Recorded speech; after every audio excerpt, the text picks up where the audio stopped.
ጤና ይስጥልን እንዴት ላችኋል ተመልካቾቻችን መስከረም 17 2018 ዓመተ ምህረት ላይ እንገኛለን 7 ሰዓት ሆኗል ከኢትዮጵያ ቴሌቪዥን የሰዓቱን ዜና ይዘን ቀርበናል ለክርስትና እምነት ተከታዮች እንኳን ለመስቀል በዓል አደረሳችሁ በያላችሁበት መልካም በዓል እንዲሆንላችሁ እንመኛለን የ7 ሰዓት ዜናዎችን ወደ እናንተ ያሻገረን ሀብታሙ ተክለስላሴና ሰናይት ብርሃን ያብረናችሁ እንቆያለን የሰዓቱን አርዕስተ ዜናዎች በቅድሚያ እናስተዋውቃችሁ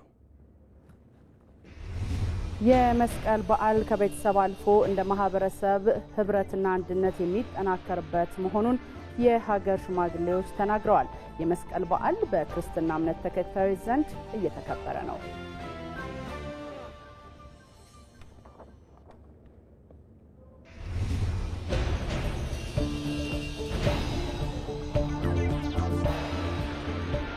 ኢትዮጵያ አስደናቂ ባህሎች ያሏት ሀገር መሆኗን በአዲስ አበባ ከተማ የመስቀል ደመራ በዓል የታደሙ የተለያዩ ሀገራት ቱሪስቶች ገለጹ።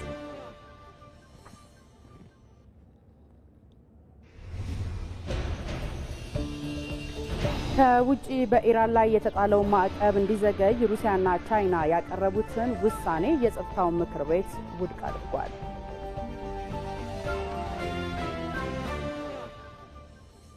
አብራችሁን ቆዩ።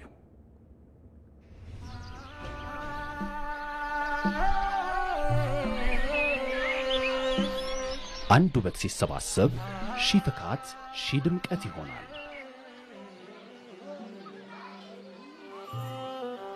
ድር ቢያብር አንበሳ ያስር እንዲሉ ስንሰባሰብ እንበረታለን ጠንክረን እንቆማለን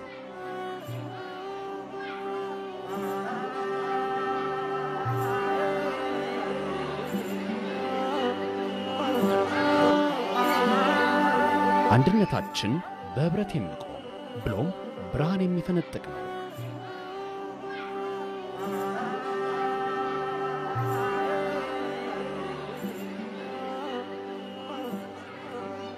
ወዳጅነት አሎባይነትና መጠያየቅ አንድ ላይ ገምደውን በደመራው ፊት እነሆ አብሮነታችን ይታያል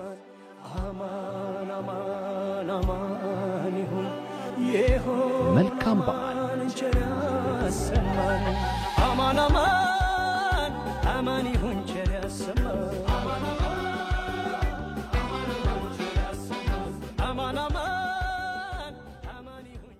በድጋሜ እንኳን አደረሳችሁ ለመስቀል በዓል እንግዲህ ከትናንትና ጀምሮ የደመራ ዝግጅቶች በተለያዩ አካባቢዎች ሲከበሩ ቆይተዋል እንግዲህ የአዲስ አበባን ጨምሮ በተለያዩ አካባቢዎች አሉ የደመራ ስነ ስርዓቶች ምን ይመስላሉ የሚሉትን መረጃዎች እናስቀድማለን ኢትዮጵያ አስደናቂ ባህሎች ያሏት ሀገር መሆኗን በአዲስ አበባ ከተማ የመስቀል ደመራ በዓል የታደሙ የተለያዩ ሀገራት ቱሪስቶች ገልጸዋል የአዲስ አበባ ከተማ ለውጥ እንዳስደነቃቸውም ቱሪስቶቹ ገልጸዋል ባልደረባችን ዛማኑኤል መንግስቱ አስተያየቶቹን አሰባስቧል እንከታተል Hi everybody, my name is Nitzan. I'm from Israel. This is my second meskel actually. ስሜ ኒታን ነው ከእስራኤል ነው የመጣሁት መስቀልን በኢትዮጵያ በአዲስ አበባ ስታደም ለሁለተኛ ጊዜ ነው ከምንም በላይ ድባቡ በጣም ነው ደስ የሚለው በተለይ በመስቀል ያለው ምእመናኑ አልባሳቱና ሃይማኖታዊ ትዕይንቱን ወደዋለሁ ዓለም ከኢትዮጵያ ሊማር ይገባል የሚለው ነገር ቢኖር ባህሎቻቸው ሁሉንም አቃፊ ናቸው በተለይ ሃይማኖታዊ ባህሎቻቸው ሰላምንና መከባበርን አብዝተው የሚሰብኩ ናቸው ከዚህ አንፃር የኢትዮጵያ ሕዝብ በጣም ግሩም ነው and could learn from the Ethiopian people about inclusivity, about peace between religions and between people. My name is Chris. I am from Venice, Florida in the US. ክሪስ ይባላልው ከአሜሪካ ፍሎሪዳ ነው የመጣሁት ደመራው በጣም ነው ደስ የሚለው ሳምንት አልፎኛል እዚህ ከመጣው ልክ እንደ ቤተሰብ ሆኖ ነው ሁሉም ሰዎች በዓሉን የሚያከብሩት የኢትዮጵያ ምግብም በጣም ነው የወደድኩት ብታምኚም ባታምኚም እንጀራ መጋገር ትላንት ተምሬያለሁ በዚህ በዓል ደግሞ ህዝቡ በአንድ ላይ ሆኖ እምነቱን በጋራ ሲያከብር ስታይ በጣም ይማርካል things and injera I learned how to make injera yesterday and Hi my name is Gary Brazil and I'm from New York City Brooklyn to be exact ስሜ ጋሪ ብራዚል ይባላል ከአሜሪካ ኒውዮርክ ነው የመጣሁት ወደ ኢትዮጵያ ከመጣው 12 ቀናት አልፎኛል የአዲስ አበባ ከተማ እድገት በጣም ነው ያስገረመኝ በዓሉ የአልባሳቱ ማማር በጣም ደስ ይላል ዣንጥላው፣ መስቀሉ፣ ምዕመናኑም ይደንቃል። ለሌሎች ዜጎች ማለት የምፈልገው ወደ ኢትዮጵያ ቢመጡ በርካታ ታሪካዊና ሃይማኖታዊ ቅርሶች ስላሉ መጥተው ቢመለከቱ ጥሩ ነው እላለሁ።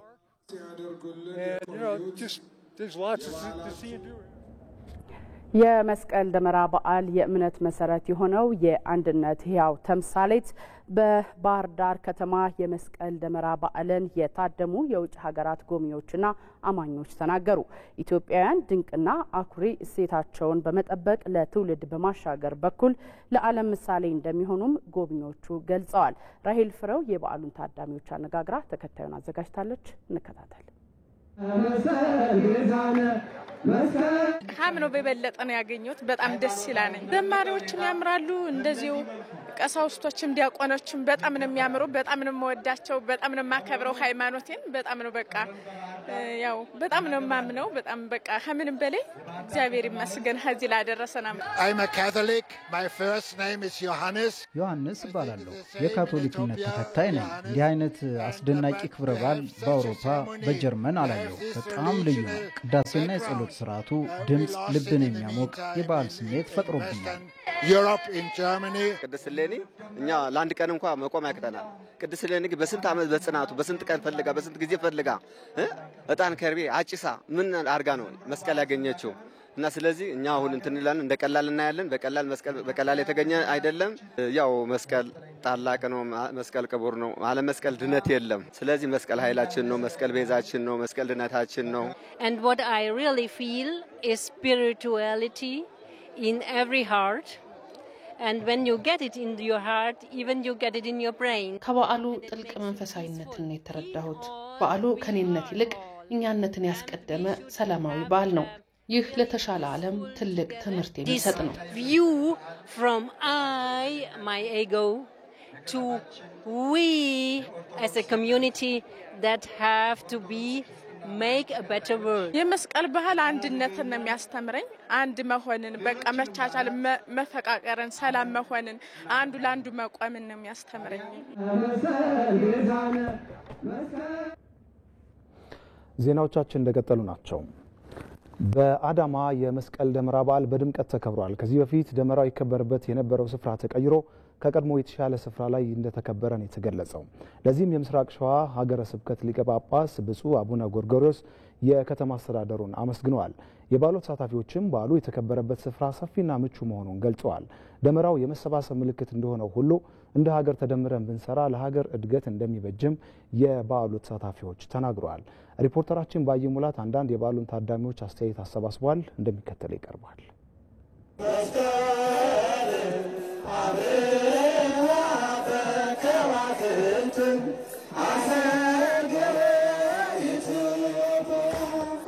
አዳማ ላይ የመስቀል ክብረ በዓል በጣም ደስ በሚል ሁኔታ ነው እየተከበረ ያለው። በተለይ በየአድባራቱ የሚገኙ ሰንበት ትምህርት ቤቶች እንዲሁም ደግሞ ካህናት፣ መርጌቶች እንዲሁም የተለያዩ አብያተ ክርስቲያናት አንድ ላይ በመሆን በህብረት በፍቅር በአንድነት እያከበርን እንገኛለን።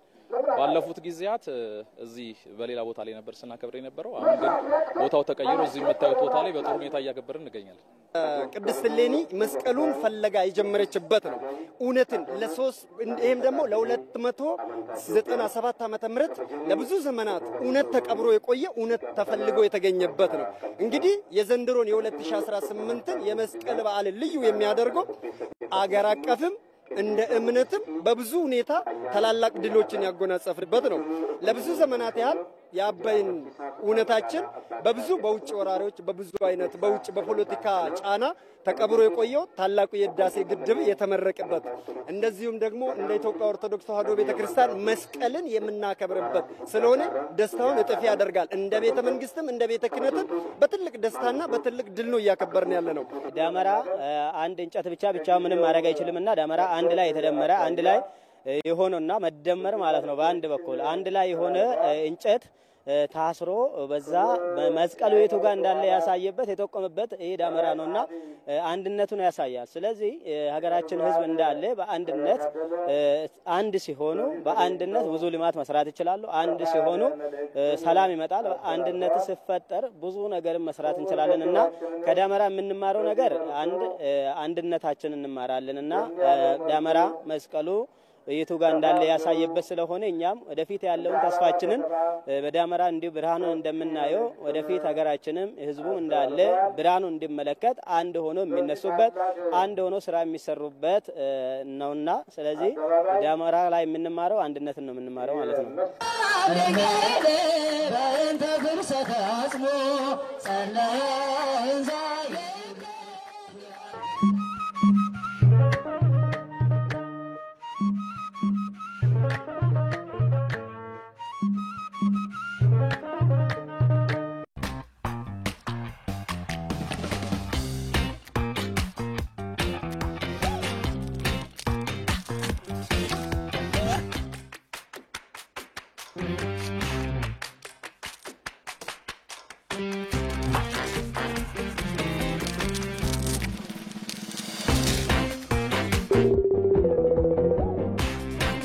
ዛሬም ችቦን አላክልኝም አንተ መጀመሪያ ምልክበትን ብር ላክ እንጂ ዋክሰው አታብዛ ልክ ይላል ደሞ ብሩን በኢትዮጵያ ንግድ ባንክ በኩል ስትቀበል ለዋሌ የተዘጋጁ ጉርሻዎችን ይጨምሩላል ታራን ዘብትልም እንዴ ሻውም ይሻላል እዴ በልበጉርሻው መጨመር ዳተሽ የኢትዮጵያ ንግድ ባንክ እንኳን ለብርሃነ መስቀሉ በሰላም አደረሳችሁ እያለ ከወዳጅ ዘመድ የሚላክሉትን ማንኛውም ዓለም አቀፍ ገንዘብ በሐዋላ በባንካችን በኩል ሲቀበሉ በእያንዳንዱ ዶላር የዕለቱ ምንዛሬ ላይ ተጨማሪ ጉርሻ ማዘጋጀታችንን ስንገልጽ በታላቅ ደስታ ነው። አንተ የምር ግን ችቦ ልትልክልኝ ነበር? ታዲያ ምን ላድርግ ስታስጨንቀኝ? የኢትዮጵያ ንግድ ባንክ ሁሌም የሚተማመኑበት ባንክ።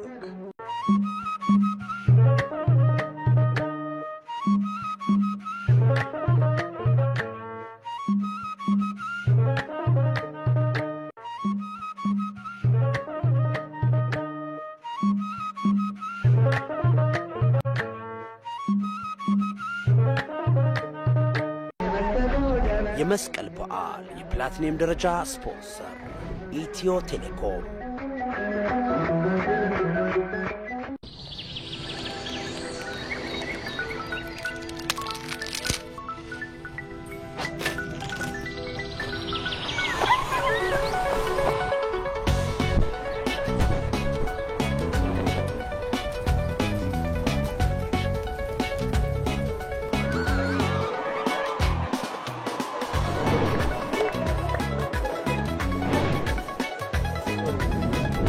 የነፍስ ድህነት ማብሰሪያ የአዲስ ቃል ኪዳን ማሳረጊያ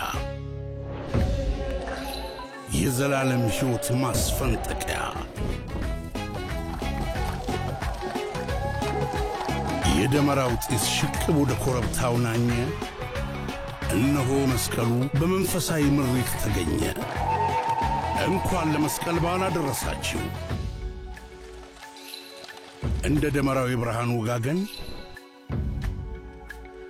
ሁላችንንም በስኬት ከፍ ያርገን። ኢትዮ ቴሌኮም።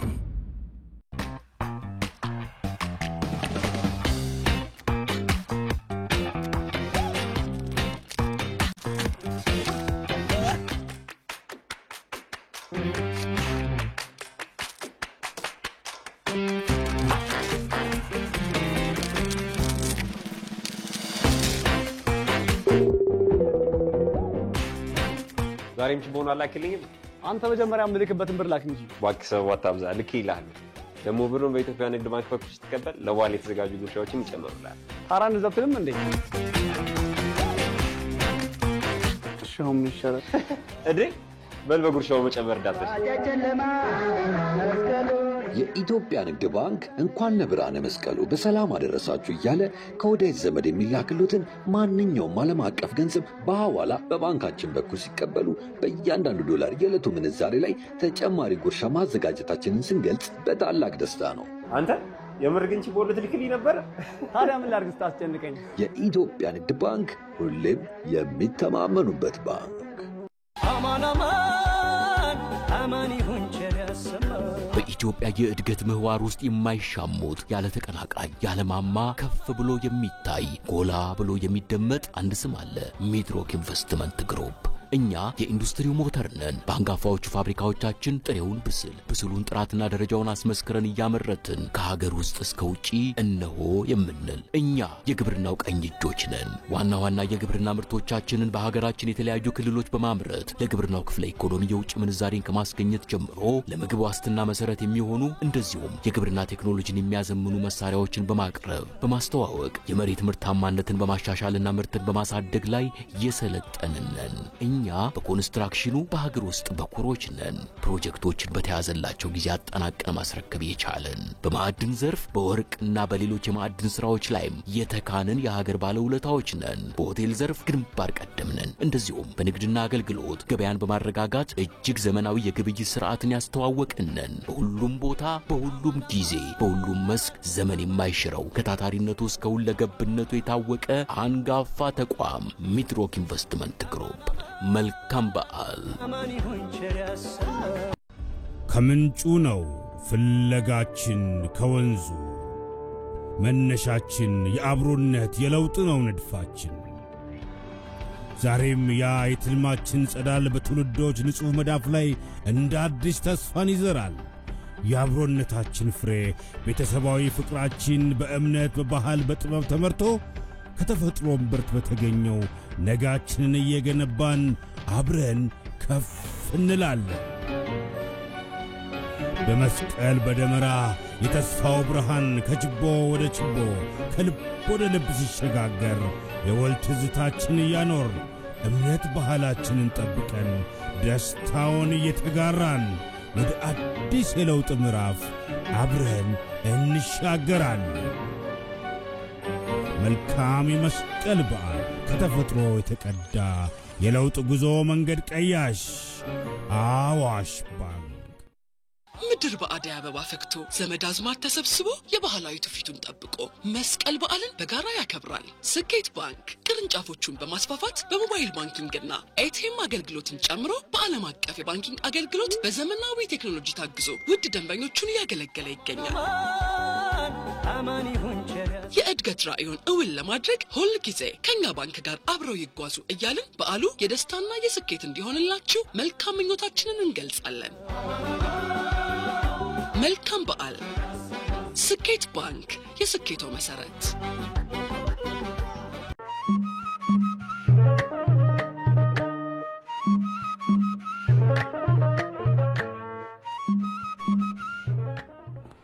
ከኢትዮጵያ ቴሌቪዥን ዜናዎቻችን እንደቀጠሉ ናቸው። እንቀጥላለን። አው የመስቀል በዓልን የተመለከቱ ዜናዎቻችን አሁንም እንደቀጠሉ ነው። ወደ ሌሎች ዘገባዎች እናልፋለን። የመስቀል በዓል በድምቀት ከሚከበሩባቸው የአማራ ክልል አካባቢዎች አንዱ የአዊ ብሔረሰብ አስተዳደር ነው። በአዊ ሕዝብ ዘንድ የመስቀል በዓል ትልቅ ቦታ የሚሰጠው ሲሆን በዓሉንም ለየት ባለመልኩ በተለያዩ ክዋኔዎች ያከብራሉ። ሳሙኤል ወርቃየው ተከታዩን አዘጋጅቷል። እንከታተል። የመስቀል በዓል በአማራ ክልል በአዊ ዞን ማህበረሰብ ዘንድ ትልቅ ቦታ የሚሰጠው ነው። በማህበረሰቡ ዘንድ በመስቀል በዓል ቂም ይዞ በዓሉን የሚያከብር አይኖርም። በአካባቢው የተጣላ ሰው እንኳን ቢኖር በበዓሉ ቀደም ብሎ የእርቅ ስነ ስርዓት ተከናውኖ በዓሉን ሰብሰብ ብሎ ያሳልፉታል።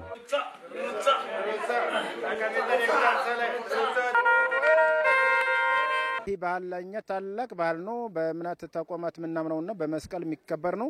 ይህ ባህልም ይህ ብቻ ሳይሆን እስከ ህዳር ብሎት ምን መገናኘት አለ። ቂማኛ ካለም ቀድመን እናስታርቃለን። ህዝቡ ደግሞ ተሰብስቦ በዚህም ነገር ዛሬ ደማራ ተቀልነ ብዙ ህዝብ ነው የሚወጣው እና በአንድ ላይ ዮሄ ስንል ዮሃ እያለ ህብረተሰቡ ተከትሎ ሴቶችም ተከትለው የጦር ይዘን ነው ችቦ ገር ምን ወጥ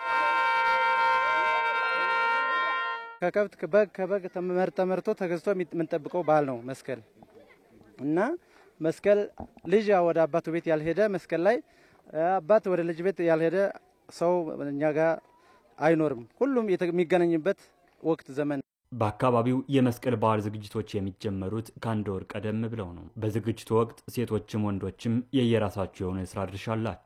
ወንዶች ለደመራ የሚሆኑ ዝግጅቶችን ያዘጋጃሉ። ነጫጭ እንጨቶችን በአካባቢው አጠራር ባላፉቺ የተባሉ እንጨቶችን በተዘራው ሰብል ማሳ ላይ ይተክላሉ።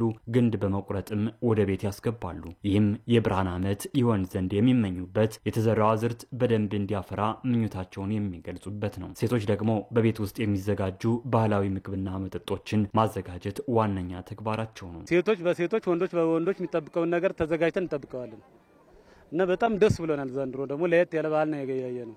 ይሄ ማለት ከቅቤና ከጨው የተዘጋጀ ለመስቀል ደመራ የተዘጋጀ እንደ ባህላችን አብዚ ይባላል። ይሄ ደግሞ ከሽሮ የሚዘጋጅ የባህላችን ለመስቀል ደመራ የሚዘጋጅ የሽሮ አብዚ ይባላል። በአካባቢው በደመራ ዕለት ተደምሮ ያደረው ደመራ የሚለኮሰው በዕለተ መስቀል ሌሊቱን ነው። በዚህ ዕለት ታዲያ አንድ ሰው ከአንድ በላይ ችቦም ሊያበራ ይችላል። ይህም የሚሆነው ደግሞ ከዚህ ቀደም በሞት የተለየ የቤተሰብ አባል ካለ በሱ ስም የሚበራ ችቦ ነው። የመስቀል በዓል የማህበረሰቡን ግንኙነት በማስተሳሰር በኩል የሚጫወተው ሚና ከፍተኛ ነው የሚሉት የአዊ ብሔረሰብ አስተዳደር ባህልና ቱሪዝም መምሪያ ተወካይ ኃላፊ ወለሊ ጌቴ በዓሉ ባህላዊ ትውፊቱን ይዞ ለትውልድ ይተላለፍ ዘንድ የመጠበቅና የማስተዋወቅ ስራዎች እየተሰሩ ስለመሆናቸው ገልጸዋል። በመስቀል በዓል ላይ እንዳዊ ብሔረሰብ አስተዳደር ውሃ ከጎደለ በኋላ የሚከበር በዓል ስለሆነ ድቅድቅ ጨለማ ላይ የነበሩበትን እንኳን በሰላም ወደዚህ አደረሰን ብለው የሚጠያይቁበት በዓል ስለሆነ ከሁሉም ቦታ መጥተው የሚጠያይቁበት ባህሉን በተገቢ መንገድ የሚያከብሩበት በዓል ስለሆነ ይሄ ባህል ባህላዊ ትውፊቱን ጠብቆ እንዲቀጥል እንደ ባህልና ቱሪዝም የማስተዋወቅ ስራ የማስተማር ማህበረሰቡ ደግሞ የራሱ አድርጎ እንዲይዝ የማድረግ ስራ እየሰራን ያለንበት ሁኔታ ነው። ዜናዎቻችን ቀጥለዋል። የሰው ልጅ ከፈጣሪው ጋር ታርቆ ድህነቱ የተመለሰው በመስቀሉ ነው ስትል የኢትዮጵያ ኦርቶዶክስ ተዋሕዶ ቤተክርስቲያን ታስተምራለች። ቅዱስ መስቀሉ የተዘጋን የመክፈት የድል ምልክት መሆኑንም ትገልጻለች። አይሁዶች ቀብረውት የነበረውን የኢየሱስ ክርስቶስ መስቀል ለማውጣት የቆስጠንጢኖስ እናት ንግስት ኢሌኒ ፍለጋ ጀምራ በብዙ ጥበብና በብዙ ትዕግስት መስቀሉን አስወጥታለች። እንደ አስተምህሮ ባልደረባችን መቅደላዊት ደረጀ የግማደ መስቀሉ ፍለጋና ወደ ኢትዮጵያ የመጣበትን ሂደት በተመለከተ ከሃይማኖት መምህራን ጋር ቆይታ አድርጋ ተከታዩን አዘጋጅታለች። አብረን እንከታተል።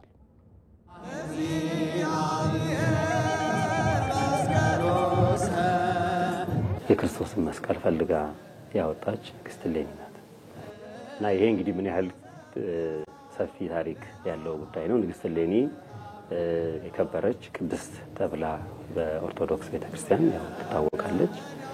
ይሄን ስላደረገች ብቻ ሳይሆን በቃ ያደረገችው የሰራችው ለሃይማኖቷ፣ ለእግዚአብሔር ፍቅር፣ ለመስቀሉ ክብር ያላት መሰጠት ያውን ይህን ክብር እንድታገኝ ያደረጋት እንግዲህ ከዛ በኋላ መስቀሉን ስትመጣ ለመፈለግ ስትመጣ አደራ እያለች ጸልዩልኝ እያለች የመጣቻቸው ክርስቲያኖች ሁሉ ብርሃኑ ሳይቋረጥ ከኢየሩሳሌም ጀምሮ እስከ ቁስጥንጥንያ ድረስ የብርሃን ቅብብሎች ተደርጓል።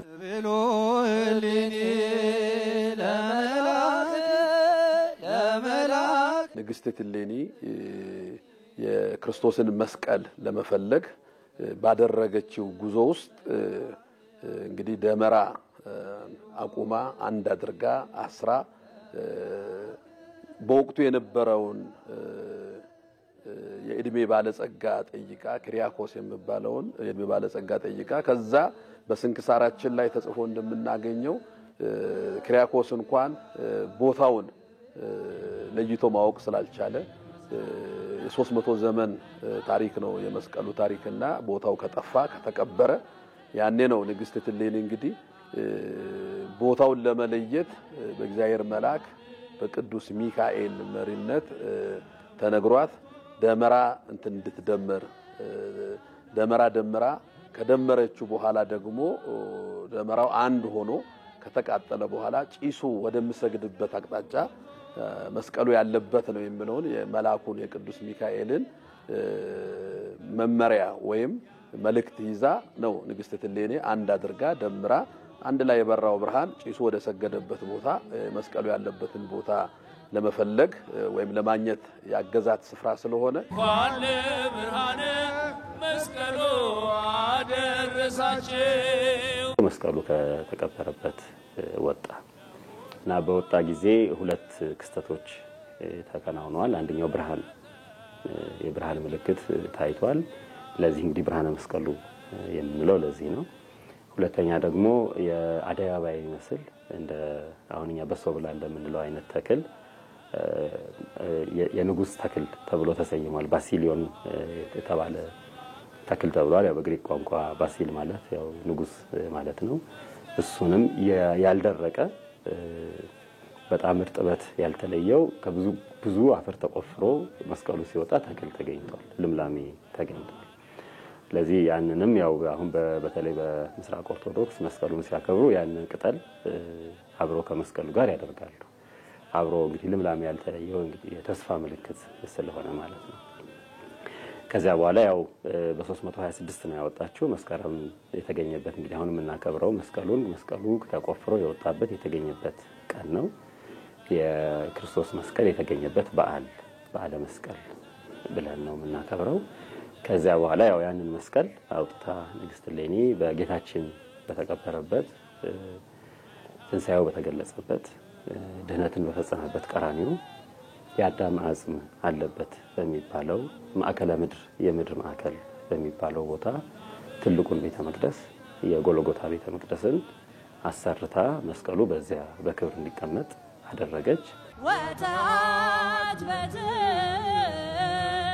ደመራ ከተደመረ በኋላ ወደ መብራትነት ነው የተቀየረው። ያ ብርሃን የደመራውን ብርሃን እኛ በቀጥታ የምናገናኘው ከመስቀሉ ብርሃን ጋራ ነው። ምክንያቱም ደመራው ተደምሮ ቅድም እንዳልኩ በእኛ ስንክሳር ላይ በግልጽ ተጽፎ እንደምናገኘው የምታገኝበትን መንገድ የጠቆማት የእግዚአብሔር መልአክ ነው። ከልቧ ሽታለች፣ ፈልጋለች፣ ሄዳለች። ረጅም ዘመን በ80 ዓመት እድሜዋ ነው የክርስቶስን መስቀል ፍለጋ የጀመረችው። ረጅም መንገድ ተጉዛ ነው ሄደችው። ከዛ በኋላ ግን የእግዚአብሔር መልአክ ያመለከታት ምንድነው? እንድትደምር ነው ደመራውን። ስለዚህ ደመራው ተደምሮ ብርሃን ነው የተገኘው።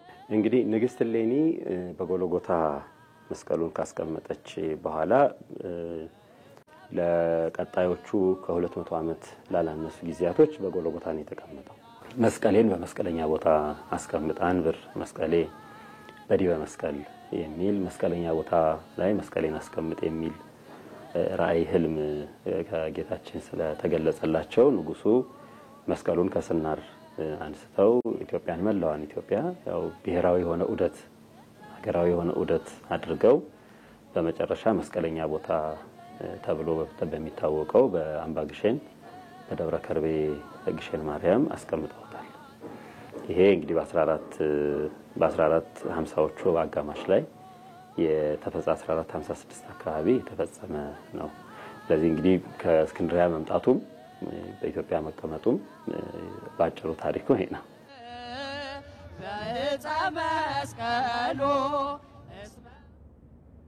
ከኢትዮጵያ ቴሌቪዥን የቀን 7 ሰዓት ዜና እንደቀጠለ ነው። የመስቀል በዓል ከቤተሰብ አልፎ እንደ ማህበረሰብ በህብረትና በአንድነት የሚጠናከርበት መሆኑን የጉራጌ ዞን የሀገር ሽማግሌዎች ተናግረዋል። የመስቀል በዓል በጉራጌ ማህበረሰብ ዘንድ ቤተሰብ በመሰባሰብ ያለው ከሌለው ጋር በጋራ በአንድነት የሚያከብረው በዓል ነው። በዓሉ ስለ ሰላም የሚነጋገሩበት፣ ስለ ቀያቸው ልማት የሚመክሩበት ነው። ተከታዩን ዘገባ እንከታተል። የጉራጌ ማህበረሰብ በድምቀት ከሚያከብራቸው በዓላት መካከል የመስቀል በዓል ትልቁና ዋነኛው ነው። የመስቀል በዓል በጉራጌ ሲከበር ዓመቱን ሙሉ ተለያይተው የኖሩ ቤተሰቦችና ዘመዳሞች የሚገናኙበት፣ የሚጠያየቁበት፣ ችግሮቻቸውን የሚፈቱበት፣ ወጣቶች የሚተጫጩበት፣ በጋብቻ የተሳሰሩ ቤተሰቦች የሚጠያየቁበት፣ የተጣሉ የሚታረቁበትና ዕዳ የሚሰረዝበትና በናፍቆት የሚጠበቅ በዓል ነው። መስቀል በጉራጌ ትውልድ ውጭ ሀገር ያለበትን ከተማም የሚኖር መጥቶ የሚገናኝበት በዓል ነው። ሆኖም ቀረ እናታችን ቤት የሚያድሱበት የእንግዳ ብለው የበዓል ብሎ ያስቀመጡበት፣ ዘር ማዘርን የሚገናኝበት፣ አባት ለልጁ ልጅ ለአባቱ የሚያከብርበት፣ አባት ለልጁ መርቆ የሚያሳድግበት፣ ከከተማ ሆነ ከአሜሪካ ወይ ከሳውዲያን ከየትም ከውጭ ሀገር ዱባይ ቢኖርም የአባቴ ምርቃት ብሎ የሚመጣበት በዓል መስቀል ለጉራጌ በዓል ነው። መስቀል ሲመጣ የሙስሊሙ ህብረተሰብ ማለት ነው ተጎረቤቱ ጋራ ምን ቸገረህ፣ ምን እንተባበር፣ ምን ላግዝ፣ ምን ቸገረህ የሚባባልበት አረፋ በዓል ሲመጣ እንደዚህ የመስቀል በዓል ሲከበር ያለው ከሌለው ጋር በመተባበርና በመተሳሰብ በአንድነት የሚያከብረው በመሆኑ ማህበራዊ መስተጋብርን በማጠናከር ረገድም ሚናው የጎላ ነው። የጉራጌ ህብረተሰብ የታወቀ ነው። ልጅ የሌለው የሌሎች ልጆች የሚያለብሱበት፣ የተቃቀፈበት፣ የተሳሰረበት፣ ጎጆ ከሌለው ጎጆ የሚቀለስበት ትብብሩ ማለት ነው። እኔ መግለጽ የማልችለው አጠቃላይ የማህበራዊ ኑሮ ለኢትዮጵያ መሰረት የሆነ ትምህርት የሰጠ ያለ የጉራጌ ብሔረሰብ መተባበር፣ መተጋገዝ፣ መተቃቀፍ ነው። አንድ ሁለተኛ ደግሞ አገርን በኩሌታ ማየት ነው። ከሌሎች ብሔረሰቦች ጋር ተፈቃቅሮ በሄደበት ቦታ ተፈቃቅሮ ተዛምዶ ስራ ሰርቶ ስራ አሳይቶ ባህል አሳይቶ የሚኖር ብሔረሰብ ነው። ባህሉ መረዳትና መጠቃቀም የጉራጌ ባህልና ቂጫ ወጉ ስለሆነ ያለው የሌለውም ሆነ ለማንኛውም ባህላችን ተከብሮ የሚኖርበት ትዳር ያልያዘ ትዳር የሚይዝበት ልጅ የምታጭበት ወንድ ታጭቶ የሚያገባበት መረዳዳት ወልዶ አራስ ብርቃት የሚልበት የወግ ማዕረግ መስቀል በጉራጌ ተከብሮ ለዘላለም ከአያት ከቅድመ አያታችን ጀምሮ እስካሁን ድረስ ተከብሮ የሚኖር ባህላችን ነው።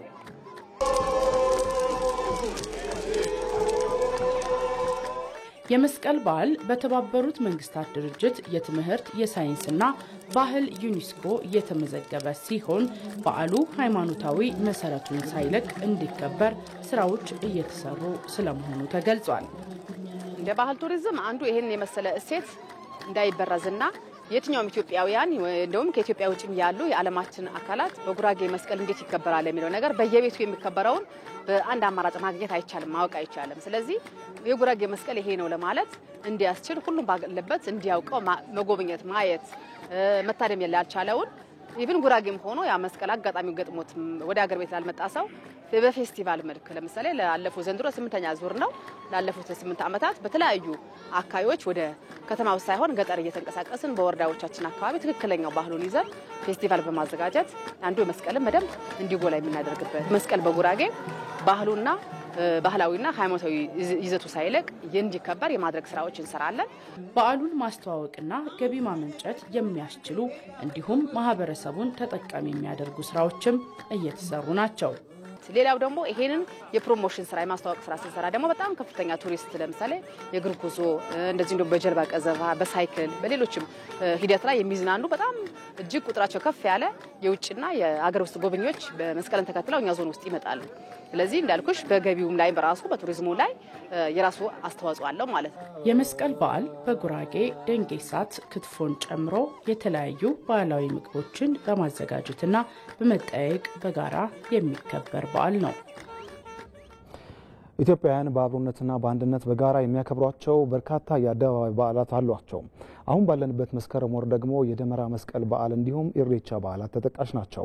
የደመራ መስቀል በዓል በዓለም የማይዳሰስ ቅርስነት መመዝገቡ ይታወቃል። በተመሳሳይ የገዳ ስርዓት አንዱ አካል የሆነው የኢሬቻ በዓልም ዓለም አቀፍ እውቅና ያለው ነው። እነዚህ የአደባባይ በዓላት የሀገር ውስጥ እንዲሁም የውጭ ሀገር ጎብኚዎች ይታደሙባቸዋል። መስከረም ቸልነት በዓላቱን ለማክበር የሚያስፈልጉ ባህላዊ አልባሳት ገበያ እንዴት ነው የሚለውን ቃኝታ ነበረ። እንደየሰው አቅም አልባሳት በተለያዩ ዲዛይን መቅረባቸውን ገልጻልናለች። መሰናዶ እንደሚከተለው ይቀርባል።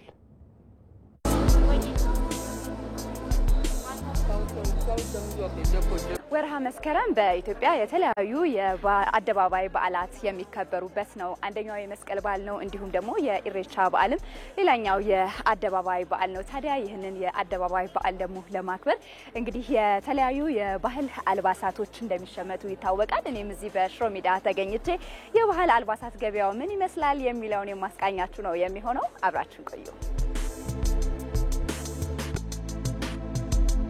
እንዴት ናችሁ? ሰላም ነው? እንዴት ነው? እየሸጥሽ ነው? አንቺ ደግሞ ለብሰሽ ነው እየሸጥሽ ያለሽው። ራስሽን አስተዋውቂን እስቲ። እኔ መብራት እባላለሁ። እስቲ እንዴት ነው ለመስቀል በዓል አልባሳቶችን እየሸጣችሁ ነው የምትገኙት አይደለ? ምን ይመስላል ገበያው? አሪፍ ነው። ምንም አይልም። ቆንጆ ነው። አሪፍ ነው ሰው እየመጣ እየገዛ ነው ግማሹ ቢሄድም ወደ ክፍለ ሀገር ግማሹ እየመጣ እየገዛ ነው ቀድማችሁ ሸጣችኋል አይደል ወደ ክፍለ ሀገር ለሚሄደው ሰው ደግሞ ስለዚህ ምን አይነት አልባሳት አሉ እስቲ ንገሪ ብዙ ሀበሻ ቀሚስ ጋቢዎች አሉ ቶፖች አሉ እና ብዙ አይነት አለ የልጅ አለ ያዋቂ አለ እና ብዙ አይነት አለ ከዋጋ አኳያ ደግሞ ሰዎች በሚፈልጉት አይነት መጠን ለምሳሌ ቀነስም ያለ ከፍም ያለ አለ ይመስለኛል እስቲ ንገሪ እናቅማቸዋለን በሁሉም ባቁ እዚህ ጋር ደግሞ ሌላ ገዣ አለሽ እንዴት ነሽ እናት ራስሽን አስተዋውቂን እስቲ ብርቱካን ይባላል ከደቡብ አፍሪካ ነው የመጣሁት የመስቀል በዓልን ለማክበር ነው የመጣሽው ለማክበር ቤተሰብ ጋር ለማክበር ከስንት ጊዜ በኋላ ነው የመጣሽው ግን ቅድሚያ ከ10 ዓመት በኋላ ነው የመጣሽው አሁን መስቀልን ለማክበር የባህል ልብስ ልትገዢ ነው እስቲ ንገሪን እንዴት አገኘሻቸው የባህል ልብሶች ምን ይመስላሉ እንዳየው ከሆነ ዞር ብዬ ማይቻለው ቆንጆ ነገር ደስ የሚል ነገር ነው አለ ለቤተሰቤ ገዝቼ ሊያስደስታቸው ብዬ እንግዲህ ያ እየሸመትኩ ነው እሺ ደስ ይላል እናመሰግናለን መልካም በዓል ይሁንልሽ እሺ በአደባባይ ከሚከበሩ በዓላት መካከል ኢሬቻ አንዱ እንደሆነ ይታወቃል ታዲያ ይህንን በዓል ደግሞ ለማክበር በኦሮሚያ የባህል አልባሳትን እንግዲህ እንዲህ በተለያየ መልኩ በተለያዩ ዲዛይን ለገበያ ቀርበዋል በዓሉን ደግሞ የሚያከብሩም ደግሞ መተው እየሸመቱ ነው የሚገኘው እኛም እዚህ በሽሮ ሜዳ ደግሞ ደስ የሚል ቆይታ እያደረግን ነው የምንገኘው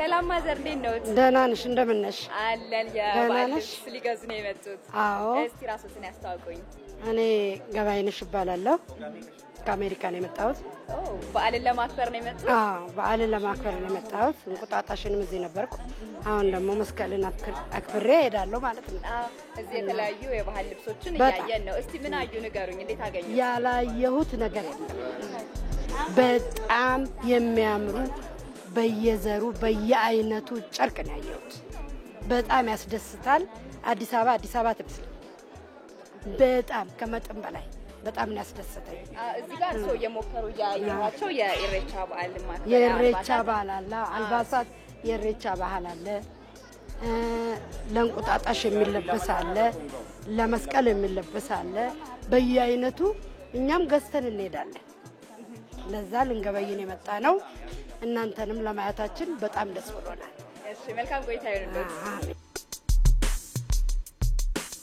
ሰላም እንዴት ነሽ ሰላም ነው እግዚአብሔር ይመስገን እንኳን አደረሰሽ እንኳን አብሮ አደረሰን ራስሽን አስተዋውቂን እስቲ እኔ መቤት እባላለሁ መቤት ከቢሾፍቱ ነው የመጣሁት መቤት አድማሱ እባላለሁ ከቢሾፍቱ ነው የመጣሁት የባህል ልብስ ልገዛ አው የኦሮሚያ ባህል አልባሳት እንግዲህ ለኢሬቻ ተዘጋጅቷል እኔም እያየው ነው ብዙ ቦታ ላይ ድምቅ ብሎ እያየው ነው ልትገዢ ነው የመጣሽው እንዴት አገኘሽ ገበያው አሪፍ ነው ያው መግቢያ ላይ ነው ያለነው የሆሮ ባህል ልብስ ፈልጌ ነው የመጣሁት እሱም ማሳይቶኛል በመረጥኩት ምክንያት ደግሞ ያው ዋጋውን የተደራደርኩ ነው እናስቀንሳለን እንዴት ነው እስቲ ራስን አስተዋውቀን አብዲ መርጋ ይባላል እንዴት ነው በርካታ የኦሮሚያ ባህል አልባሳትን ይዘሃል ለኢሬቻ ገበያው ምን ይመስላል ገበያው ምንም አይደለም አሪፍ ነው ምን አይነት ናቸው ያሉት እስቲ ንገረን ብዙ አለ ብሔረሰብ ሁሉም አለ እኔ ጋር መጥቶ ሁሉ ነገር ማግኘት ይችላሉ የተለያየ ዲዛይን አላቸው በዘመናዊ ዲዛይን ተደርገው የተዘጋጁ አሉ እስቲ ንገረን አዎ ሁሉም አለ ዋጋቸው እንዴት ነው ከስንት እስከ ስንት ነው እየተሸጠ ያለው እስከ 5000 እሷን እንድትቀንስልን በእኛ ስም እናመሰግናለን መልካም በዓል ይሁንላችሁ በሽሮ ሜዳ የባህል አልባሳት ገበያ ምን ይመስላል የሚለውን እንግዲህ ተዘዋውሬ ተመልክቻለሁ ሰዎች ደግሞ በሚፈልጉት መጠን ባላቸው የገንዘብ መጠን በዝቅተኛም እንዲሁም በከፍተኛ እንደሚሸጥ መመልከት ችለናል የነበረኝ ቆይታ ይህን ይመስላል ጤና ይስጥልኝ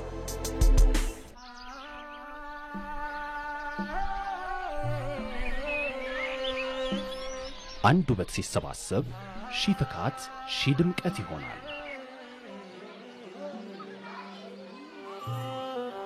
ድር ቢያብር አንበሳ ያስር እንዲሉ ስንሰባሰብ እንበረታለን ጠንክረን እንቆማለን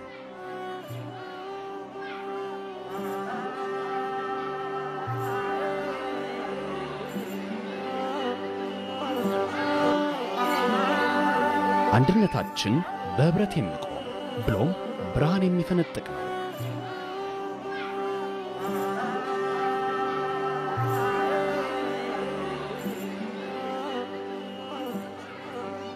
ወዳጅነት፣ አሎባይነትና መጠያየቅ አንድ ላይ ገምደውን በደመራው ፊት እነሆ አብሮነታችን ይታያል።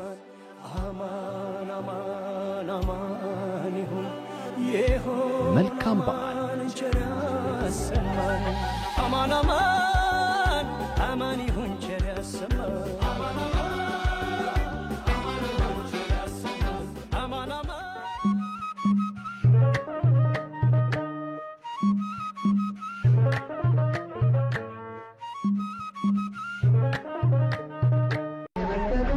የመስቀል በዓል የፕላቲኒየም ደረጃ ስፖንሰር የኢትዮጵያ ንግድ ባንክ።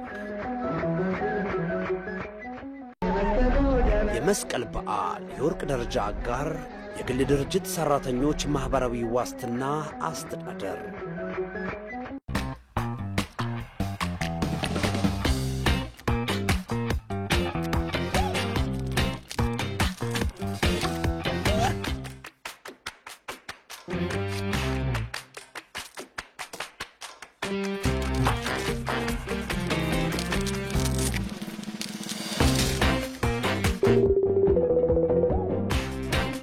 ዛሬም ችቦን አላክልኝም። አንተ መጀመሪያ ምልክበትን ብር ላክ እንጂ እባክህ ሰው አታብዛ። ልክ ይላል ደግሞ ብሩን በኢትዮጵያ ንግድ ባንክ በኩል ስትቀበል ለዋሌ የተዘጋጁ ጉርሻዎችን ይጨምሩልሃል። ታራን ዘብትልም እንዴ? ጉርሻውም ይሻላል እዴ በል በጉርሻው መጨመር እንዳትረሳ።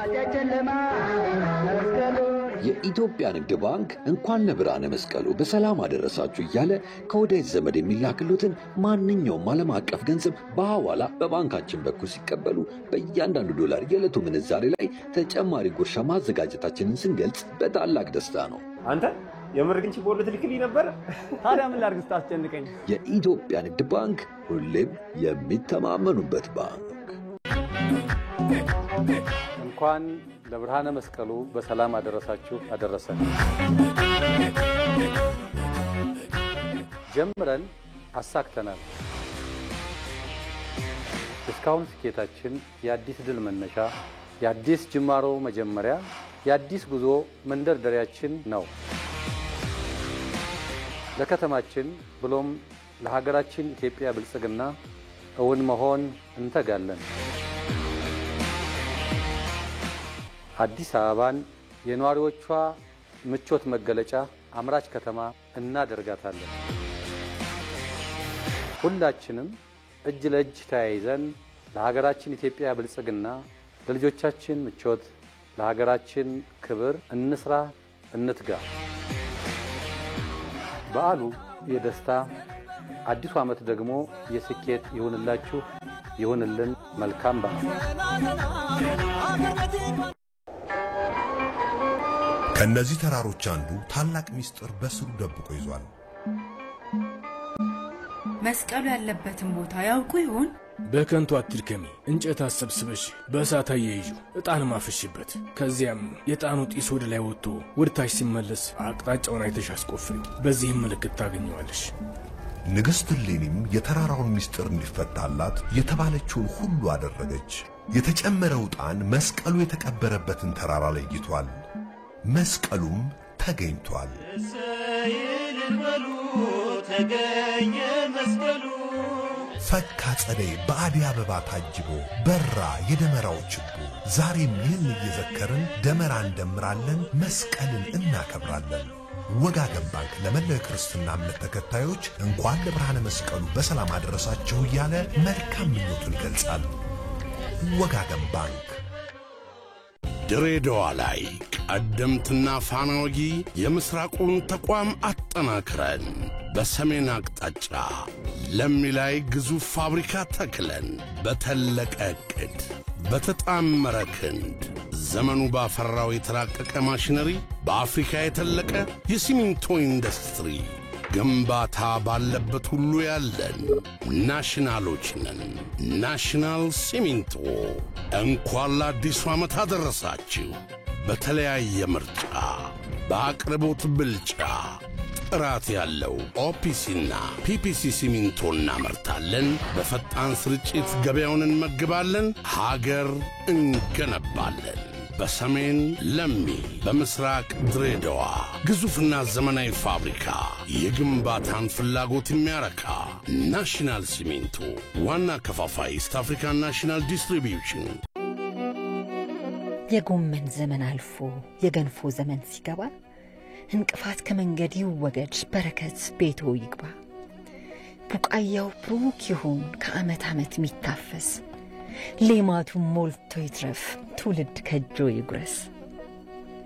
አዲስ ተስፋ ሲያቆጠቆጥ ምድር በአደይ ስትሸለም፣ በስኬት ጠመዝማዛው ጉዞ ጉልበት በዳገት ቢደክም፣ የጎበዞች ኃያል ጉልበት የተስፈኞች እምቅ አቅም፣ ዘመን ተሻጋሪ እጃችን ዛሬም ለትጓን አይነጥፍም።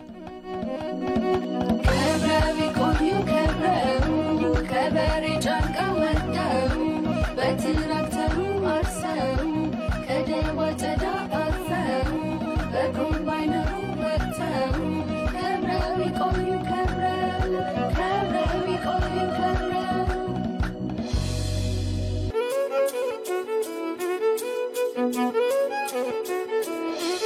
እዚያ ሲጋገር አየር ሲቦካ የሲቤን ጌታ ባለ ፋብሪካ በላዋዳሪ ተመስጋኙ ሰው ባለ ትራክተር ይሄ ሰው ማነው? የአገሩ መሬት በስቶ ባደረ ልማት ባንካችን እያበደረ ደጀንነቱን አስመሰከረ። መልካም አዲስ ዓመት። የኢትዮጵያ ልማት ባንክ የልማት አጋሩ።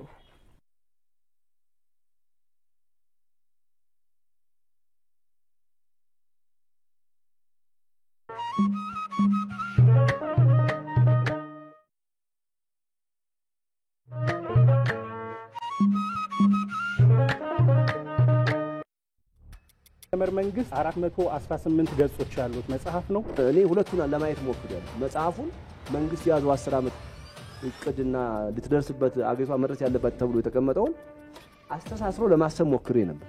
የተካሄደበት ፍጥነትና ፈጠራ ልክ አይደለም ይላል።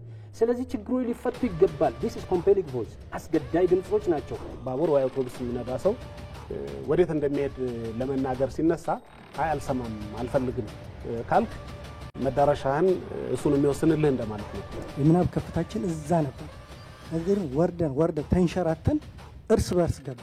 እኛና ዓለም እየተላለፍን ይመጣል። ሶስተኛው ክፍል እነዚህን ሁለቱንም ክፍሎች ሄዶ የሚያስረው ነው ፖለቲካው። መርከብ በወደብ እያለች ሰላም አላት ይላል። ነገር ግን የተሰራችው ለወደብ አይደል። የማይመች ከሆነ መንገዱን ጨርቅ።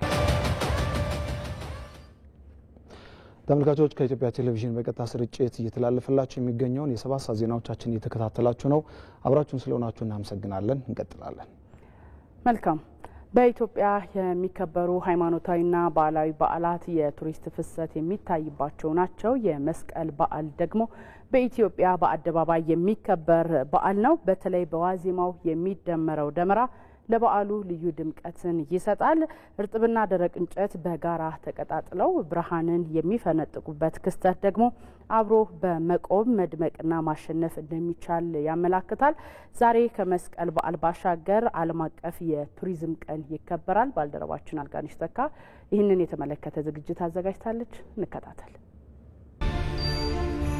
የሰው ልጅ መገኛ የሆነችው ምድረ ቀደምት ሀገር ኢትዮጵያ የራሳቸው ቋንቋ፣ እምነትና ባህል ያላቸው ህዝቦች መኖሪያ ናት። ዩኔስኮ በአዘርባይጃን ባኩ ባካሄደው 8ኛ ጉባኤው የመስቀል በዓልን የመጀመሪያው የኢትዮጵያ የማይዳሰስ ቅርስ በሚል መዝግቦታል። የኢትዮጵያ ጅቡቲና ሶማሊያ የጋራ ቅርስ የሆነውን ሄሪሴን ደግሞ 2017 ላይ በክብር መዝገቡ አስፍሮታል። በአራቱም የሀገሪቱ ክፍሎች የሚገኙ ብዝሃ ባህሎችና ሀገር በቀል እውቀቶችን የማስመዝገቡ ጥረትም ተጠናክሮ ቀጥሏል። የማይዳሰስ ባህላዊ ቅርስ የት ነው የሚገኙት የሚለውን የመለየት ስራ ነው። እነዚህን የመለየት ከተለየ ደግሞ በኋላ ደግሞ የመመዝገብ ነው። እንግዲህ እነዚህን ሂደቶች ካለፈ በኋላ በነዛ በማይዳሰስ ባህላዊ ቅርሶች ላይ ጥናትና ምርምር በማካሄድ መሰነድ ነው። የማይዳሰሱ ባህላዊ ቅርሶችን አስፈላጊው ጥበቃና እንክብካቤ እንደዚሁም ደግሞ ልማት አግኝተው እውቅና በሀገር አቀፍም በዓለም አቀፍም ደረጃ እንዲተዋወቁ እንደዚሁም ለቀጣዩ ትውልድ ተጠብቀው ከነሙሉ እሴታቸው እንዲሸጋገሩ የተለያዩ የስልጠና መርሃ ግብሮች አሉ። የኢትዮጵያ ቅርስ ባለስልጣን ከክልል ባህልና ቱሪዝም ቢሮዎች ጋር በቅርሶች ልየታ ምርምርና ስነዳ ላይ ሲሰራ፣ ከዩኒቨርሲቲዎች ጋር ደግሞ በቅርሶች ልማት ዙሪያ በጋራ ይሰራል። ትኩረቱን ያደረገው ደግሞ ብሔር ብሔረሰቦች የሚጋሯቸው ባህላዊ እሴቶች ላይ ነው። የማይዳሰሱ ባህላዊ ቅርሶች ድንበር ተሻጋሪዎች ናቸው። የተለየ ባህሪያቸው አንዱ ይሄ ነው። ለምሳሌ አሁን በቅርቡ በ2017 የተመዘገበው ሄሪሴ የሶማሌ ኢሳ ማህበረሰብ የማይዳሰስ ባህላዊ ቅርስ ነው። ይሄ ያልተጻፈ ህግ ባህላዊ ህግ ጋር የተያዘ ነው። ይሄ እነዚህ የሶማሌ ኢሳ ማህበረሰብ በጅቡቲ ይኖራል፣ እንደዚሁም በሶማሌ ይኖራል፣ እንደዚሁም በኢትዮጵያ ይኖራል። እነዚህም በዚህ መልኩ ተመሳሳይ የሆኑ የተለዩ የተጠኑ እንደዚሁም ደግሞ ሰነዳቸው የተደራጀ የማይዳሰሱ ባህላዊ ቅርሶችም አሉ። ቱሪዝምን አንዱ ዋነኛ የኢኮኖሚ ምሰሶ በማድረግ የያዘችው ኢትዮጵያ የማይዳሰሱ ቅርሶቿ የገቢ ምንጭ እንዲሆኑም እየሰራች ትገኛለች። ኢትዮጵያ በርካታ የማይዳሰሱ ባህላዊ ቅርሶች ሀብት አላት። ከሰሜን ጫፍ እስከ ደቡብ፣ ከምስራቅ እስከ ምዕራብ ድረስ በማይዳሰሱ ባህላዊ ቅርሶች ባለቤት ናት። ስለዚህ እነዚህን የቱሪስት መዳረሻ ማድረግ፣ ተጨማሪ ገቢ የማግኛ ምንጭ ማድረግ፣ እንደዚሁም ደግሞ የባህሉ ባለቤት የሆኑትን ማህበረሰቦች ባህሉን ጠብቀው እንደዚሁም ባህሉን እየከወኑ ይዘውት የመጡ ማህበረሰቦችን ተጠቃሚ የማድረግ ስራዎች እየተሰሩ ይገኛሉ። የባህሉ ከዋኞች እንዲያቀርቡ የሚበረታቱት ባህላዊ የእደ ጥበብ ውጤቶችን ነው። እነዚህ ባህላዊ የእደ ጥበብ ውጤቶችን ለቱሪስቱ በማቅረብ በመሸጥ ተጨማሪ ገቢ የሚያመነጩበት መንገድ ይኖራል ማለት ነው። እነዚህ የባህላዊ የምግብ ዝግጅቶች የማይዳሰሱ ባህላዊ ቅርሶቻችን ጋር እንደ አንዱ ወይም ደግሞ አብሮ የሚነሱ ናቸው። እነዚህ ባህላዊ ምግቦች ለጎብኚዎች በማቅረብ የተለያዩ የቱሪስት መዳረሻ ወይም ደግሞ ገቢን ማሳደጊያ መንገድ እየሆኑ ነው ያሉት። እነዚህ ቅርሶች ከመስህብነት በዘለለም የጋራ ትርክትን በመፍጠር አብሮነት እንዲጎለብት የማድረግ አቅም አላቸው። የማይዳሰስ ባህላዊ ቅርስ አንድነትን የሚያጠናክር ሰላምንና እርቅን የሚያመጣ አካባቢን ደግሞ የሚጠብቅ እውቀትና ክህሎት የሚተላለፍበት የቅርስ ዘርፍ ነው። እንግዲህ ይሄ ቅርስ ምንጊዜም በጋራ ሲከወን የመጠንከር ከትውልድ ወደ ትውልድ በቀላሉ የመሸጋገር አቅም ይኖረዋል። እንግዲህ ሀገራችን ላይ ስናይ እነዚህ ባህላዊ ቅርሶቻችን የብሔር ብሔረሰቦች የጋራ ሀብት እሴት ወይም ደግሞ በጋራ የሚከወኑ ባለቤትነታቸው በጋራ የሆኑ በርካታ የማይዳሰሱ ባህላዊ ቅርሶች አሉ። ስለዚህ የኢትዮጵያ ቅርስ ባለስልጣን እንግዲህ እነዚህን የማይዳሰስ ባህላዊ ቅርሶች ላይ ብሔር ብሔረሰቦችን የሚያቀራርብ የበለጠ የሚያስተሳስር መሆን አለባቸው በሚል በእቅድ ተይዞ የተለያዩ ተግባራት እየተከናወኑ ነው ያሉት። በቀደመው ጊዜ ዓለም በጥቁር ሕዝቦች የነጻነት ትግልና ድል ባድዋ የሚያውቃት ኢትዮጵያ በይቻላል መንፈስ የዘመናት ቁጭቷን አባይን በመገደብ ችለናልን አሳይታለች። ታላቁ የኢትዮጵያ ህዳሴ ግድብም ከኃይል ምንጭነት ባሻገር የቱሪዝም መስህብ በመሆን የኢትዮጵያን የማንሰራራት ጉዞ የሚያሳልጥ ይሆናል።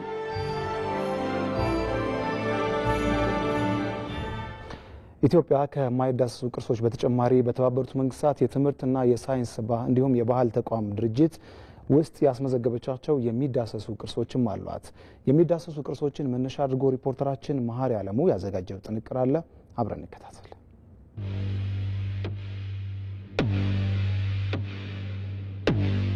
የአንድን ሀገር በየዘመናቱ ያለፈችባቸውን ስልጣኔ፣ ባህል፣ ወግ፣ ታሪክ እሴት ማንነት ማሳያና መገለጫ ነው ቅርስ።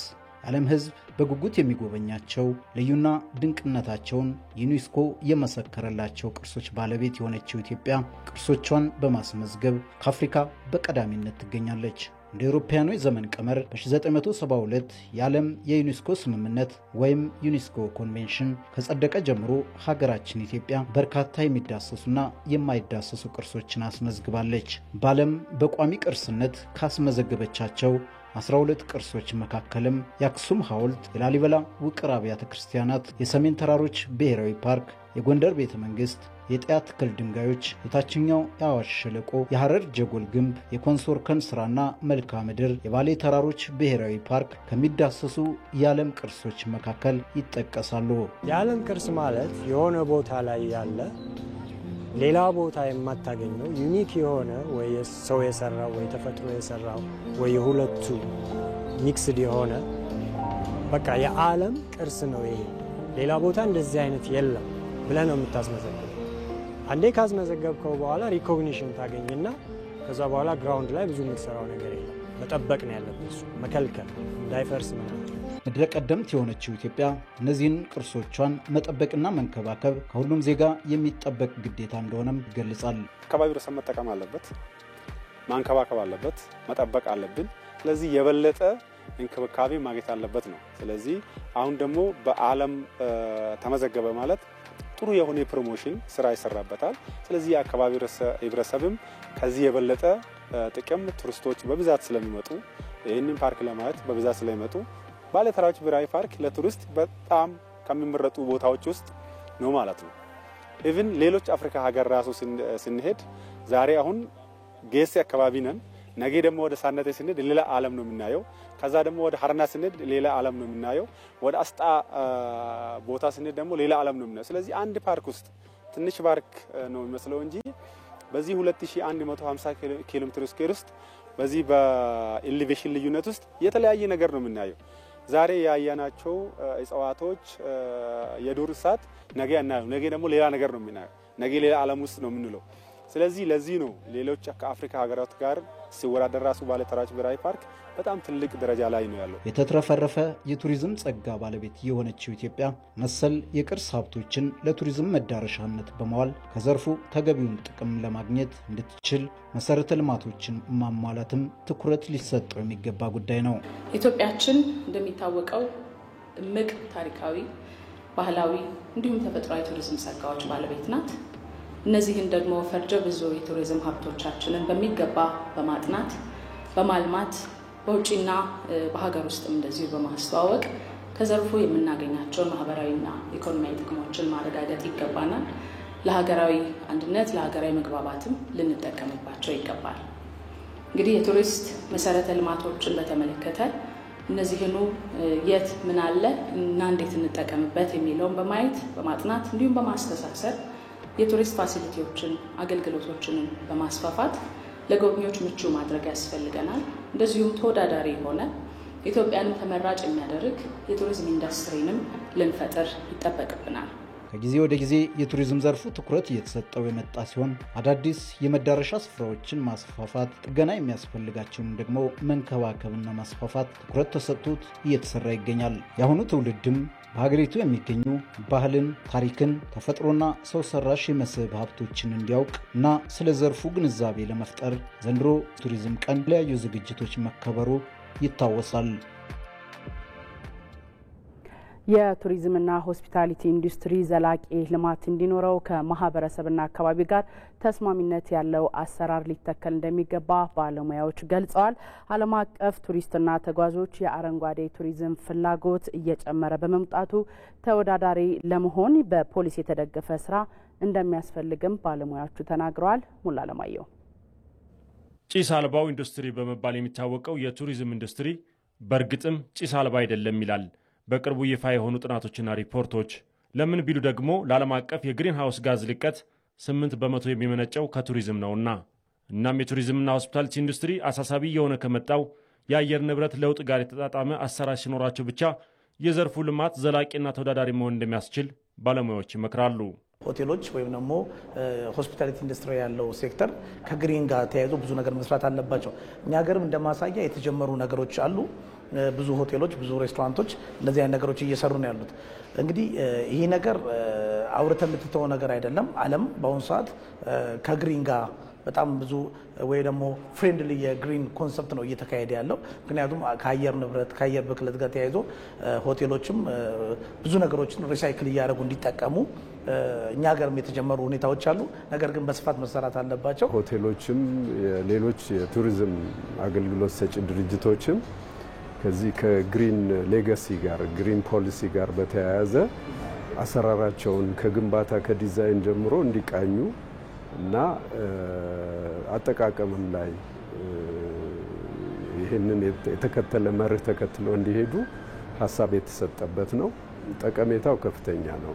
በኢትዮጵያ የቱሪዝምና ሆስፒታሊቲ ዘርፍ ከአካባቢና የአየር ንብረት ጋር ተመጋጋቢ ሆኖ ከመስራት አንጻር ጅምሮች ቢኖሩም በፖሊሲ የተደገፈ ቀጣይ ስራዎች እንደሚያስፈልግ የተደረገ ጥናት ያመለክታል።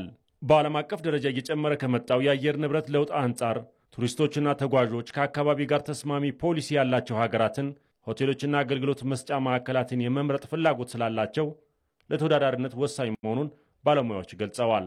እኛም ሀገር በግል የሚሰሩ ኢንተርናሽናል ቼኖቹና ኢንዲፔንደንት ሆቴሎቹ አላቸው በተወሰነ ደረጃ፣ ግን በፖሊሲ ደረጃ ተቀርጾ የሆቴል ብቃት ማረጋገጫ አንዱ መስፈርት የሚሆንበትን ነው ዛሬ የተነጋገር ነው።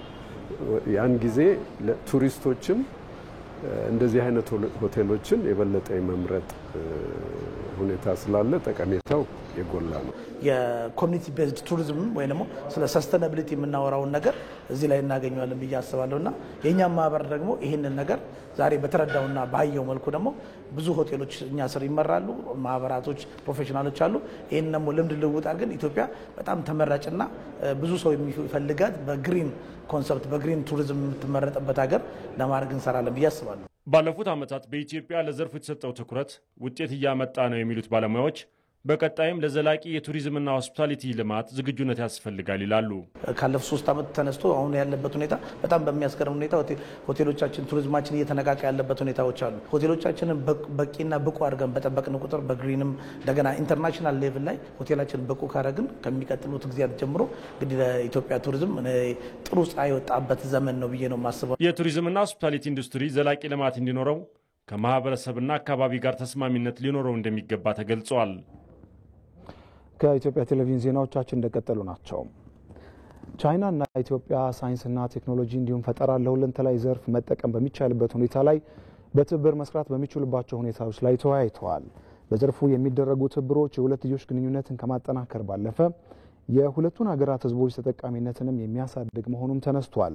በቻይና ኢኖቬሽንና ቴክኖሎጂ ሚኒስትሩ ይን ሄጁን የተመራ የቻይና ልዑክ በአዲስ አበባ በመገኘት ከኢኖቬሽንና ቴክኖሎጂ ሚኒስትሩ ዶክተር በለጠ ሞላና ሌሎች ተወካዮች ጋር ተነጋግረዋል። በውይይታቸው ሚኒስትሩ ዶክተር በለጠ ሞላ ቀጣዩ የቻይና አፍሪካ ኢኒሺዬቲቭ ኮንፈረንስ በኢትዮጵያ እንዲደረግ ጥያቄ አቅርበዋል። በአርቲፊሻል ኢንቴሊጀንስና ባህላዊ ሕክምና አጠቃቀም ላይ ቻይና ያላትን የተደራጀ ተሞክሮ ለኢትዮጵያ ለማካፈል በምትችልበት ሁኔታ ላይ ውይይት መደረጉን በኢኖቬሽንና ቴክኖሎጂ ሚኒስቴር የሚኒስትሩ አማካሪ ዶክተር ስሜነህ ቀስቅስ ተናግረዋል። ባህላዊ ሕክምና ደረጃ እንደምታውቁት አብዛኛው ህዝባችን በባህላዊ ሕክምና ነው የሚተዳደረው ወይ ደግሞ ጤናውን የሚጠብቀው። ነገር ግን ከዚህ ከዘመናዊ የሕክምና ስርዓት ጋር በደንብ የማዋሃዱ ነገር በጣም ክፍተት አለ።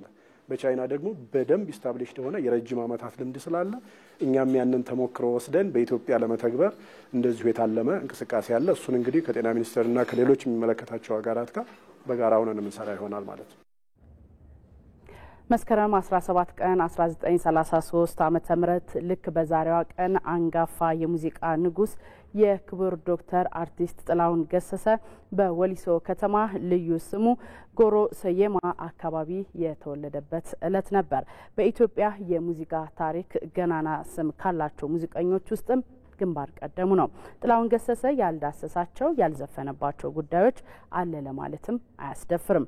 ሙዚቃዎቹ ዛሬም ድረስ ዘመን ተሻጋሪ ሆነው የሚደመጡ አንዳንዶቹ ዛሬ ላይ የተሰሩ እስኪመስሉ ድረስ የአሁኑን ዘመን የሚያናግሩ የሙዚቃ ስራ ናቸው። ባልደረባችን መቅደላዊት ደረጃ አዘጋጅተዋለች። እንከታተል።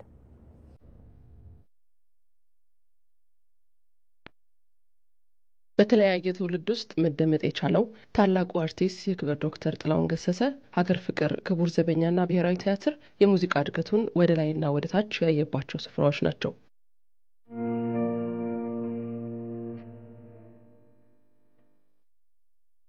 የመጀመሪያ ስራው ከሆነችው ጥላ ከለላ ተነስተን በርካታ ስራዎቹ ዛሬም ከትውልድ ወደ ትውልድ እንደተደመጡ ቀጥለዋል። በባህል ሙዚቃ መሳሪያ ሆነ በተደራጀው የክቡር ዘበኛ ኦርኬስትራ ሲጫወት በርካቶች ጆሮአቸውን ሰጥተውታል። መድረክ ላይ የቆመ ቀንም መድረክን በመቆጣጠር ልዩ ችሎታው ፈዘው ተከታትለውታል።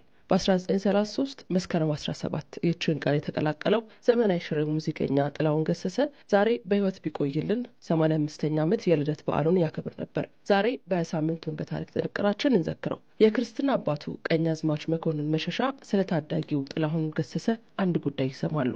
ጥላሁን ገና በለጋ ዕድሜው ከትምህርት ይልቅ ለሙዚቃ ነፍሱን ሰጥቷል። ቀኛዝማች መኮንንም ትንሹን ጥላሁን ጠርተው አንጎራጉሩልኝ ይሉታል። ጥላሁንም እንደታዘዘ አንጎራጉራል። ወሊሶ ቁጭ ብለው የጥላሁን ገሰሰን ውብ የልጅነት ድምጽ የሰሙት የክርስትና አባቱ ቀኛዝማች መኮንን መሸሻ አንድ ትንቢት የሚመስል ጉዳይ ተናገሩ። ይህ ልጅ አዲስ አበባ ሲገባ ሀገር ትቃጠላለች አሉለት።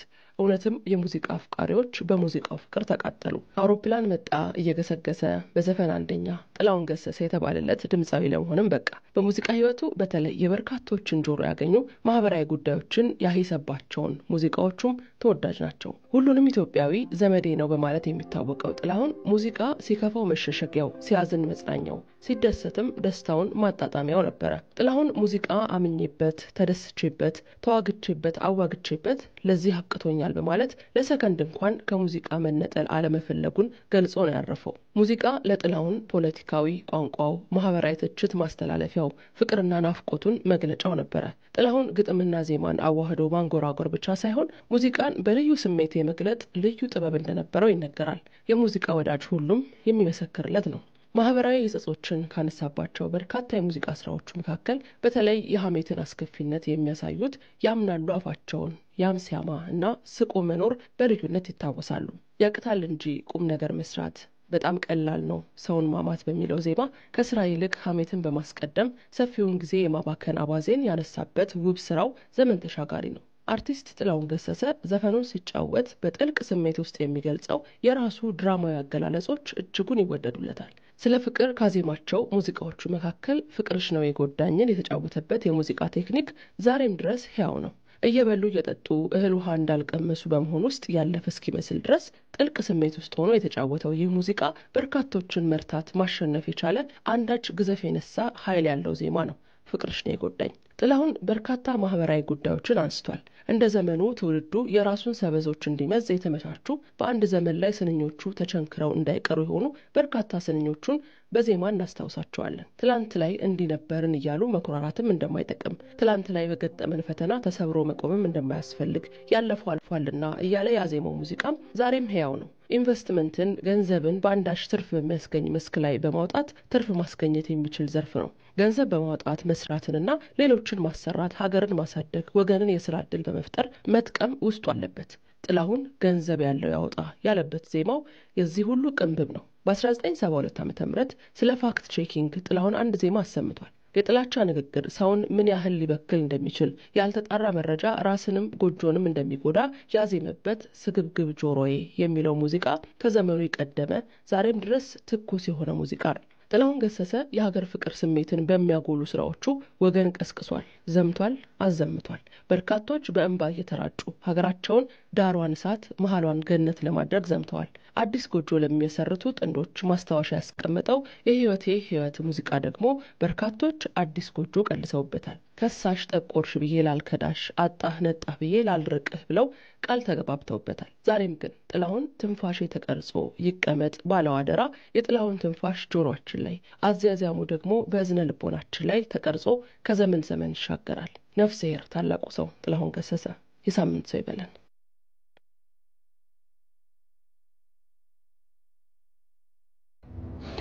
ዜናዎቻችን ቀጥሏል። በመጨረሻም ከውጭ በኢራን ላይ የተጣለው ማዕቀብ እንዲዘገይ ቻይናና ሩሲያ ያቀረቡትን ውሳኔ የጸጥታው ምክር ቤት ውድቅ አድርጓል። የኢራን ወዳጅ ሀገራት በሀገሪቷ የኒውክሌር መርሃ ግብር ላይ የተጣለው ማዕቀብ 6 ወር እንዲዘገይ ያደረጉትን የመጨረሻ ሙከራ በተባበሩት መንግስታት ድርጅት የጸጥታው ምክር ቤት ውድቅ መደረጉን ዩሮኒውስ ዘግበዋል። እንግሊዝ፣ ፈረንሳይና ጀርመን ኢራን በፈረንጆቹ 2015 የተደረሰውን የኒውክሌር ስምምነት አፍርሳለች የሚል ክስ አቅርበው ከዚህ በፊት በዚህ ዙሪያ ተጥሎባት የነበረው ማዕቀብ እንዲመለስ የጸጥታው ምክር ቤት ጠይቀዋል። ኢራን ውሳኔውን ኢፍትሐዊና ህገወጥ ነው ብላለች።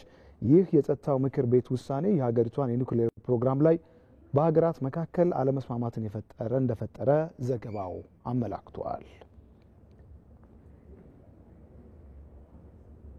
ከኢትዮጵያ ቴሌቪዥን ለቀን 7 ሰዓት የመስቀል በዓልን ምክንያት በማድረግ በተለያዩ አካባቢዎች የመስቀል ደመራ በዓል አከባበራቸው ምን ይመስላል የሚሉ ዘገባዎችን ያካተትንበት የቀን ዘገባችን ይህንን ይመስል ነበር። በድጋሜ እንኳን ለብርሃነ መስቀሉ አደረሳችሁ።